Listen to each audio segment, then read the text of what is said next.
Morning. Good morning. Bali, ito na yung pinaka last day namin sa Cebu. So, baka ang flight namin bandang hapon pa or tama pa. So, meron pa kaming time na narinig ko pupunta pa ng beach. O kaya naman, baka mamimili ng mga souvenir. So, ito, i-prepare ko na yung mga gamit ko. So, yung sibunsoy, tulog pa. Yan. Tulog pa sibunsoy. Sarap ng tulog. Yan, dahil malamig itong namin, pwesto namin. Yan. So, bali, unang araw namin, Boracay. Nag-Boracay kami sa yun ang araw namin, day 1. Boracay. So, pagdating namin sa Boracay, Agamusan. So, sandali lang kami, parang nag-ano lang kami, stop over. Parang at least nakita namin yung Boracay at doon lang kami nag-almusal.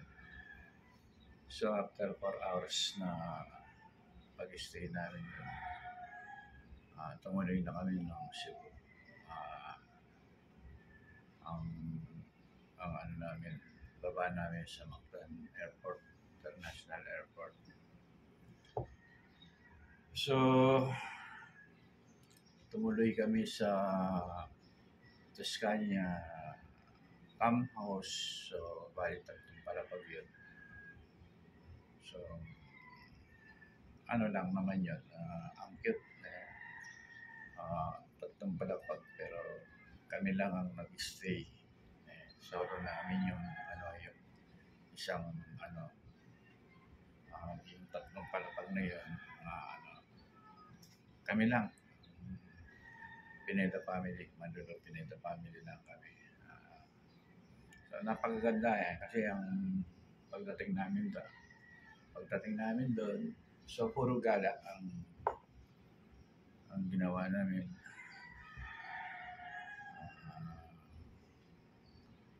Dami namin pinuntahan, mga beach.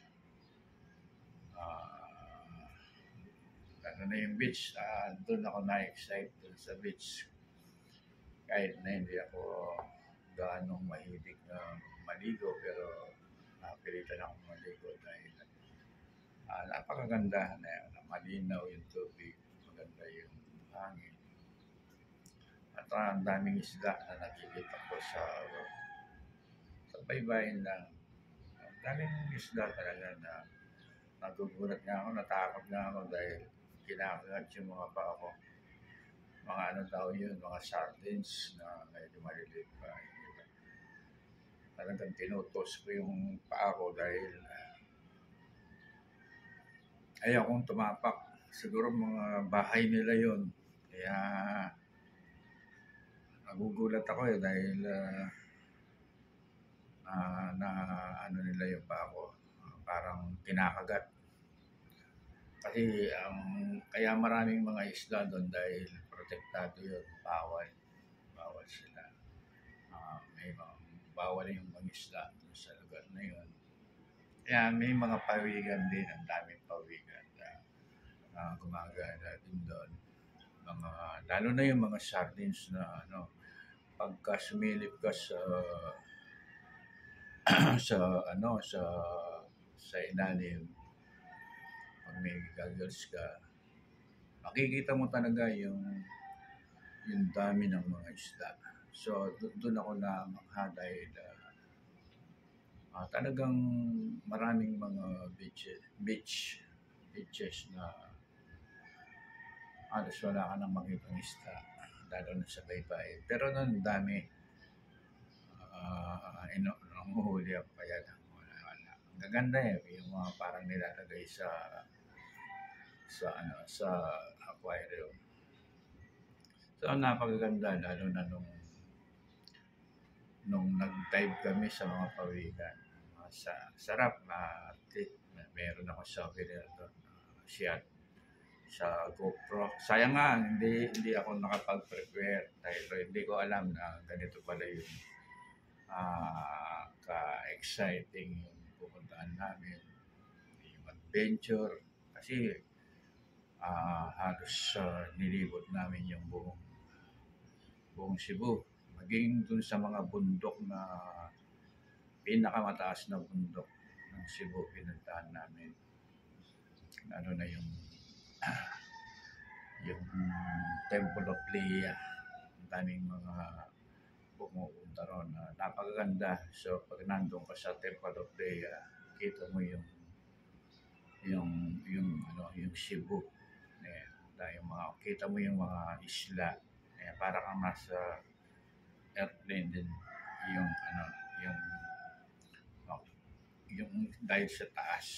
So nakakatakot na yung mga take pa yung sa Baguio eh. Yung mga bangin. Ang tatarik ng mga daan nila, nakakatakot. Yung iba may mga masisikip pa talaga na yung daan.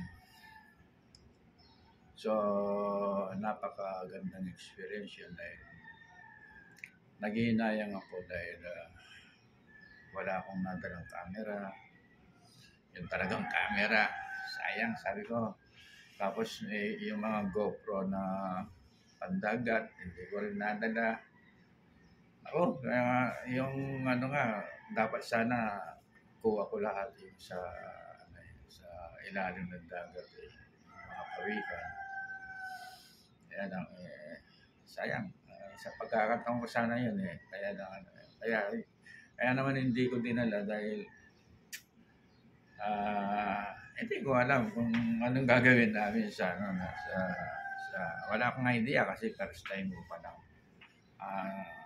nasama sa ganitong mga so di biro naman kasi ang parang grabe naman talaga yung pinuntahan namin kasi bawat kilos mo doon bayad eh. Kaya grabe yung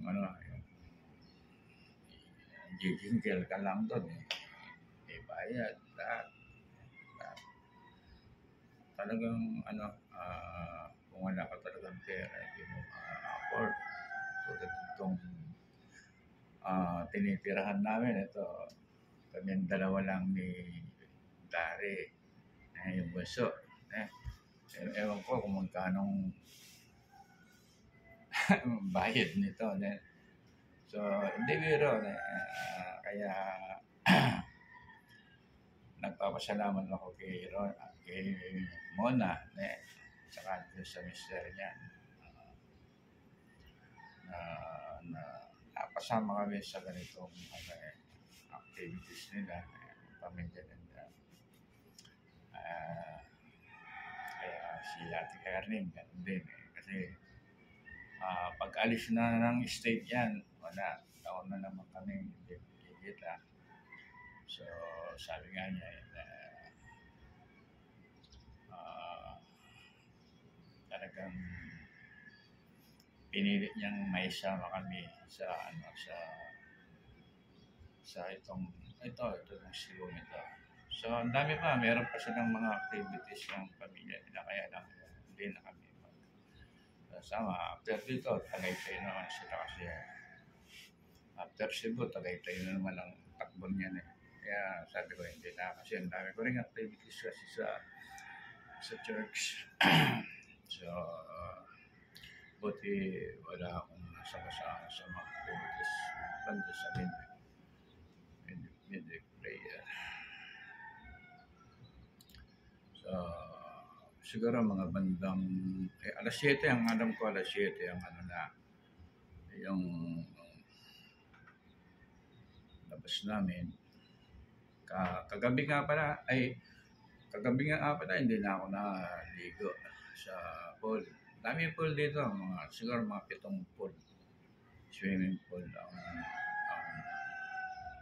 itong lugar nito. Ang dami, ang luwag. Ang luwag ng mga swimming pool.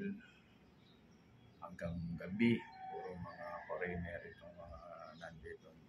Naliligo kagabi, puro mga Korean, Japanese, yung mga naliligo. Japanese. Chinese. Yan, mga bisita nila. So, ang ginawa ko na lang, puro video, ginawa ko ng pagkakataon. Makapag-video, tsaka picture-picture. So, napakagandang experience talaga. Maging sa pagsakay ng airplane, di ba? So, another experience din yun. Dahil, so, siyempre, alam mo naman, ang daming nakakatakot. Yung mga nakikita natin, yung mga nangyayari sa mga airplane na mabagsak. Nandun na ako sa darsa, talagang puro pray na lang ang ginagawa ko dahil nakakatakot din dahil doon sa mga nakikita natin sa mga bagsak. So, napakagandang experience ito. So, muna, thank you, Ating Karning, thank you. Dahil hindi natin makakalimutan dahil sa dami ng mga pictures natin, mga video natin, kahit na wala ka, kahit na malayo ka na, so pwede natin ibalikan yan, itong mga memories, mga video na ginawa ko, mga pictures natin, buong pamilya. So, yun. Thank you muna. Hindi biro yung gastos, alam ko, laki ng gastos mo dyan. Bawat galaw natin pera. Alam ko na Panginoon naman ay bless kayo. Mag-bless. Yung mga talagang pinagpapala.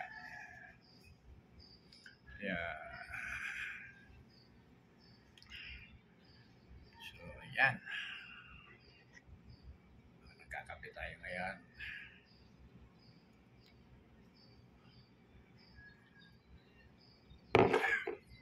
Itong ko yung devotion ko, nakarating din ng Cebu. Hindi mo iwalay sa akin ito.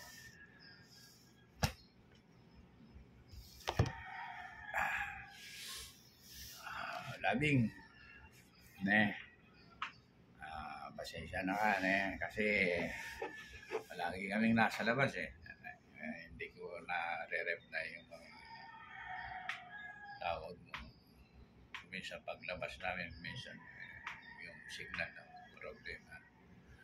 Tulad yan na wala akong signal dito sa kwarto namin kasi parang nasa dulo kami. Hindi abot na yung internet nila. Nandun lang kami sa lobby, yung pinakamababa, doon sa tabi ng swimming pool, yung mismo. Sa first floor, yan. Malakas ang internet nila. Kaya doon lang ako nakakapag-upload. Pero dito sa 4th floor, wala, hindi ako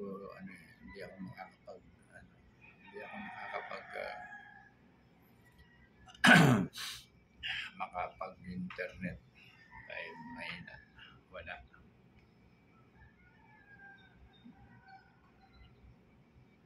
Sa loob ng 4 na araw, nakita ko parang tumaba rin ako. Kasi kahit na pagod sa biyahe, ang haba ng biyahe namin pag alis namin sa bahay, umuwi na lang kami ng gabi. minsan sa sobrang gala, pag-uwi namin, mga bandang alas 9 na, pinakalas namin yung kakain sa labas. Ganun. So, kahit napagod akin, solid na talaga, solid talaga. At nagkaroon ako ng pagkakataon na makabanding si ating kwentuhan kami habang ang haba ng biyahe namin pumunta kami doon sa Temple of Deia umabot kami ng mahigit na 3 hours dito sa Cebu hanggang doon sa Temple of Deia kami pumunta at saka doon sa garden, Sierra Garden, mga bundok yun ang gaganda ng ano doon parang nasa ibang bansa yung mga bulaklak. Meron akong nakita doon, ang dami yung mga kamay na nakaganon, aakyat ka, sasakay ka, magpapapicture ka. Sayang nga hindi ko nadala yung ano ko yung Nikon camera ko mga long shot kahit na nasa bundok ka sa malayo ka talaga. Ang sisi ako talaga ano yun kasi wala na, hindi na ako makakarating dito dahil once in a lifetime na yan. Nagtiyaga na lang ako sa mga video ay sa mga camera cellphone.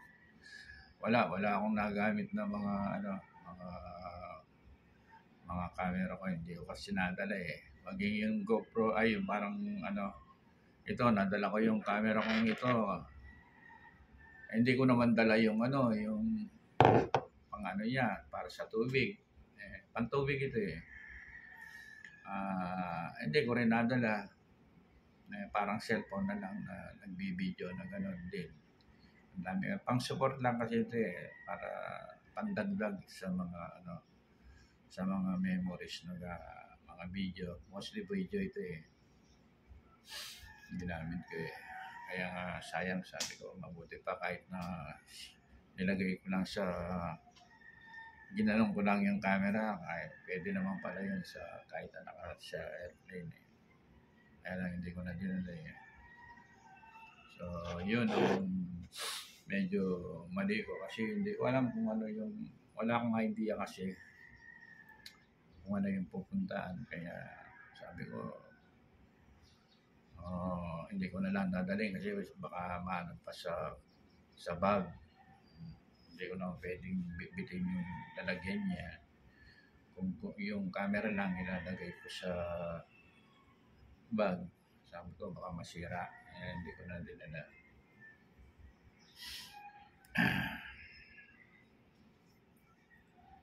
Medyo ako rito, medyo tumaba ako.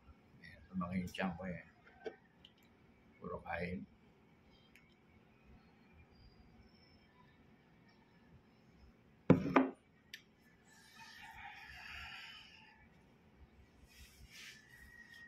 Tulog pa si Bonsoy.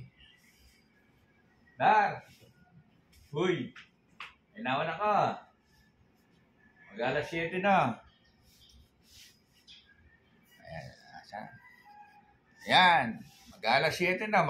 Pagkangay ka yan, go. Ano kaya, katok ka. Kapag may kapandero, kapag may kapagkape. Magkape ka pa. Ako may kape na. Kung chay, palikan na. Hindi ka pa? Ha? Hindi ka magising? Nandun pang alas 5 makagising na ako Ano? Mag-alas 7 na. Ay, 6:20. Ulit, sabi na, alas 7, alis na tayo, pupunta pa tayo daw ng beach. Tangay, mga bandang hapon, uwi na tayo. Mag-prepare na ka. Magkape ka pa, bayo ka magkain.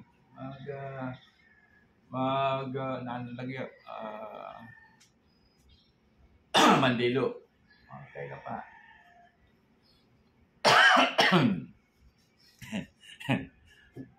Tatawa ko kay Dari Hindi makapanig ka rin dito Hindi siya pero para akong nagbabantay sa kanya eh. Dahil doon sa yung sigarilyo niya, naging problema yung sigarilyo. Kaya kung saan siya naghahanap ng sigarilyo. Pero dito hindi siya pwede manigarilyo dito eh. Bawal eh. Pag nahuli kami dito, penalty siya eh.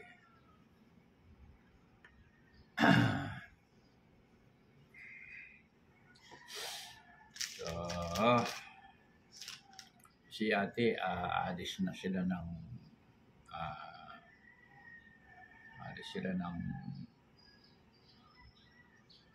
June 7 ata. Alis na papuntang state. Okay, so, pero pwede na siyang umuwi ng every year dahil may green card na yan.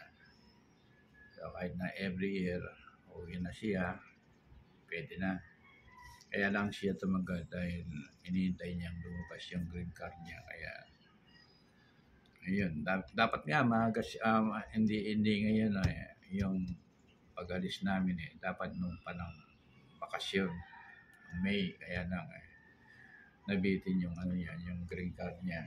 Pero ngayon, okay na, kahit na anong oras na siya umuwi, pwede nang umuwi. So, si ate ko, 82 years old na rin. Tatlo na lang kaming magkakapatid na ako at saka si Bunsoy, yun. So, sabi niya na sama kami dun sa trip nila, Cebu. Buong pamilya nila yan. Yung mga may asawa lang, yung mga anak niyang may asawa. Tsaka yung mga asawa rin, yung partner. So, sama-sama kami. Ito, tigi-tigi sa kaming room. Kaming dalawa. Ayan, solo namin itong room namin ni Dari. So, ganda ng namin kasi maluwag. Tigi-tigi sa kaming room. So, kaya talagang maano ka talaga. Enjoy ka talaga sa namin. Hindi, kumbaga sana, hindi doggy yung namin.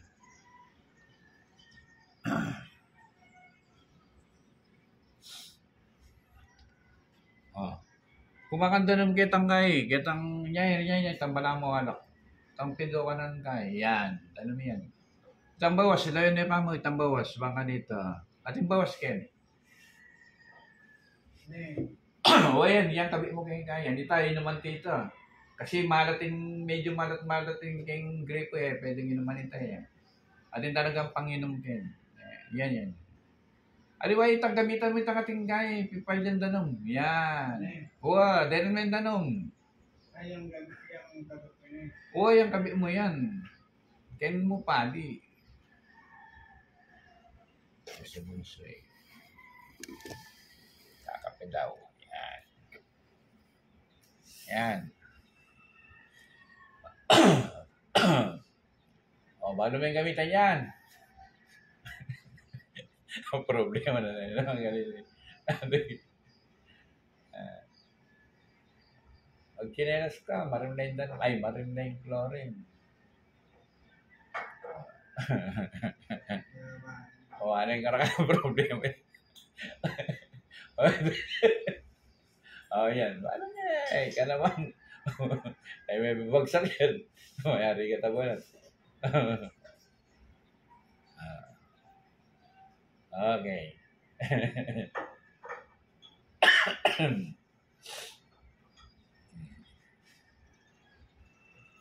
Okay.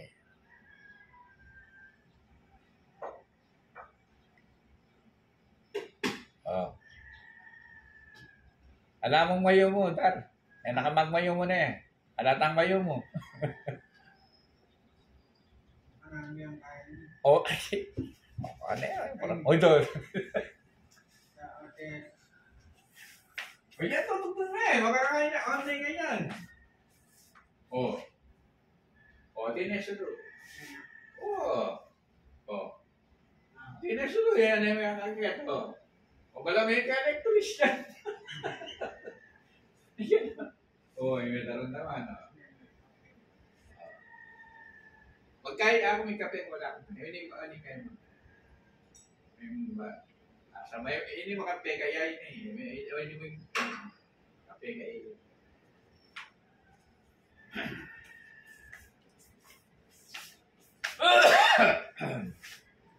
Yan ko yan. Ah? Kayo nila.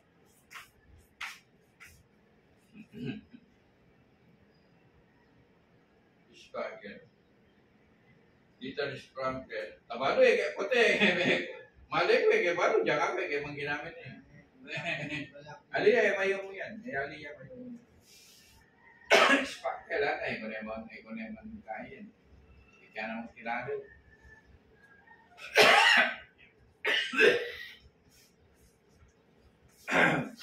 Woo!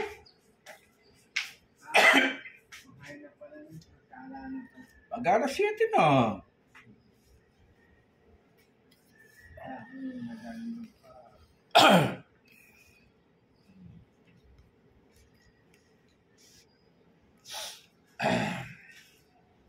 Hoy, labing! May amimiss kay labing talaga. Ne? Amimiss ko na rin itabatsoy, ne? Amimiss kay Jat-Jat, tabatsoy. Ne?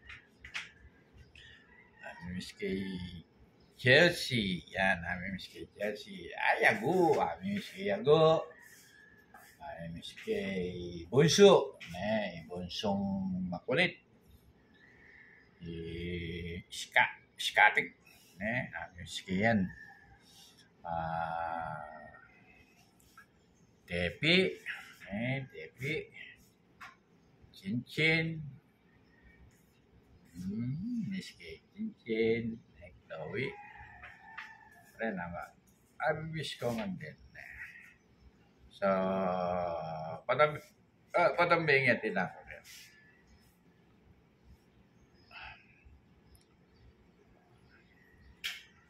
Ayan mo pala, ayan mo, bo! Ang picture mo rin, kayabi mo, kahit na matuling na negro na Hindi pala ako yung kaya ng taga-abo ka rin English na, talagang, kaya may nga nose bili ambo. O, kumusta na kayong obra mo, bo? Eda ka pa kasi kaya ka-chat talaga ken dahil kung ba nung obra ken pero sa obra mo ken sana i-enjoy mo yan yung obra at yung Canada naman talaga puro obra yan mahalaga yung bawat oras yan hanggat maaari hanggat yung makobra ka nag-aalasan nga ang daming maraming trabaho na mga sideline o part-time job talagang gano'n mataas ang standard dyan kaya yung mga gastos yan malalaki kaya kailangan talagang kumayod pero alam ko sa'yo enjoy ka naman dahil matagal ka nang nabakante ka nga sa trabaho ngayon babawi ka na makakabawi ka na yan bo so ano pa kamusta si Dayan din kamusta Dayan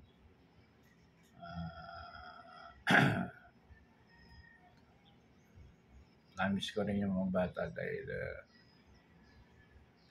wala silang driver pero pag-uwi ko namang drive para atid sundo para mag-atid sundo ako sa inyo medyo nakarami nata ako naka 29 minutes na ako